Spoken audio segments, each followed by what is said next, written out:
Greetings, booktubers and visitors. Glad to have you here for Poetry Thursday. Poetry Thursday this week bears a bit of an explanation in that I heard this poem on an audiobook and decided I really have to use this for Poetry Thursday because it is brilliant.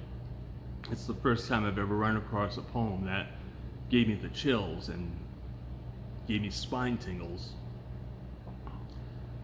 I got the book from the library and I found it in the book, only to discover that in fact it's not poetry, it's prose. But yet it reads like poetry. I heard it on the audiobook as poetry. As I read it now in the book, I hear it as poetry. So I'm going to read it as poetry, even though it's prose, for Poetry Thursday. 55 Miles to the Gas Pump by Annie Proulx.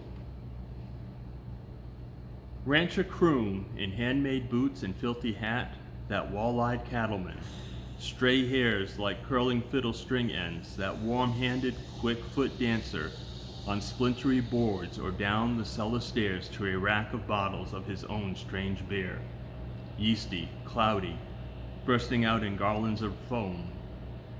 Rancher Croom at night galloping drunk over the dark plain, turning off at a place he knows to arrive at a canyon brink where he dismounts and looks down on tumbled rock, waits, then steps out, parting the air with his last roar, sleeves surging up windmill arms, jeans riding over boot tops. But before he hits, he rises again to the top of the cliff like a cork in a bucket of milk.